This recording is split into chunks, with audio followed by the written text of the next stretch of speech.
கடைசி படம் என கூறப்படும் ஜனநாயகன் படத்தின் ஷூட்டிங் நேற்றுடன் நிறைவடைந்திருக்கக்கூடிய நிலையில் இன்று முதல் அவர் முழு நேர அரசியலில் ஈடுபட உள்ளதாக தகவல் வெளியாகியுள்ளது. விவரங்களோடு இணைகிறார் செய்தியாளர் ஜெர்ரி. ஜெர்ரி, வணக்கம். இது பற்றிய முழு விவரங்கள்.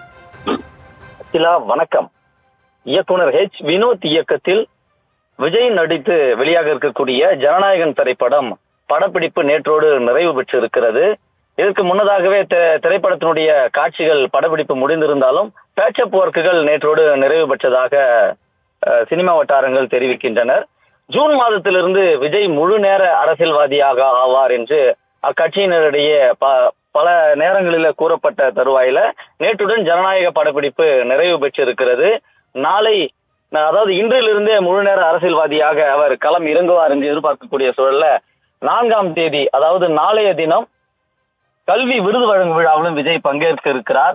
கடந்த முறை, அதாவது 30ஆம் தேதி நடந்த கல்வி விழாவில் 85 சட்டமன்ற தொகுதிகளில் இருக்கக்கூடிய 10 மற்றும் 12ஆம் வகுப்பு சிறந்த மதிப்பெண் பெற்ற மாணவ மாணவிகளுக்கு பரிசளிப்பு விழா நடைபெற்றது. அதனுடைய தொடர்ச்சியாக 2ஆம் கட்டமாக நாளை மாமல்லபுரத்தில் இருக்கக்கூடிய தனியார் நட்சத்திர விடுதியில நடைபெற இருக்கிறது. அதற்கான அழைப்புகளும் இங்கே சமூக வலைதளத்திலே அதிகாரப்பூர்வ பக்கத்தில் பதிவிடப்பட்டிருக்கிறது. தமிழகம் மற்றும் புதுச்சேரி இருக்கக்கூடிய 84 சட்டமன்ற தொகுதியில் இருக்கக்கூடிய மாணவ மாணவிகளுக்கு அழைப்பு விடுக்கப்பட்டிருக்கிறது.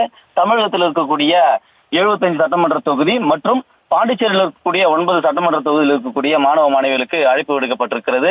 கடந்த முறை விஜய் மேடையில் பேசும் பொழுது பல்வேறு விஷயங்களை பேசியிருந்தார். சாதியை பற்றியும், பெரியாருக்கு பின்பு இருக்கக்கூடிய சாதி பெயரை பற்றியும், நீட் அவசியமா, நீட் மட்டும்தான் உலகமா என்றெல்லாம் பேசியிருந்தார். அப்பொழுதே அவர் ஒவ்வொரு முறையும் பேசினால் நன்றாக இருக்காது, 3 முறை நடைபெற இருக்கக்கூடிய, 3 கட்டங்களாக நடைபெற இருக்கக்கூடிய கல்வி விழாவில் பேச முடியாது, அனைத்துக்கும் சேர்த்து நான் இன்றே பேசியிருக்கிறேன் என்று சொல்லியிருந்தாலும் கூட இதே போன்றுதான் கடந்த பரிசளிப்பு விழாவிலும் பேசியிருந்தார். ஆனால் 2 தினங்கள் பேசியிருந்தார்.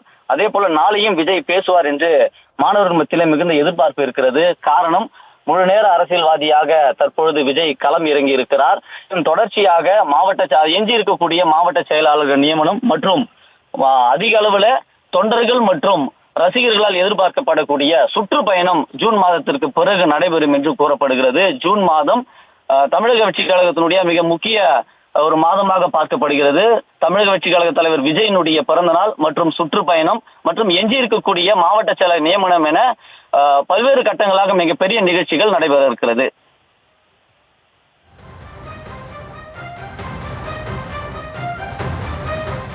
விவரங்களுக்கு நன்றி ஜெர்ரி.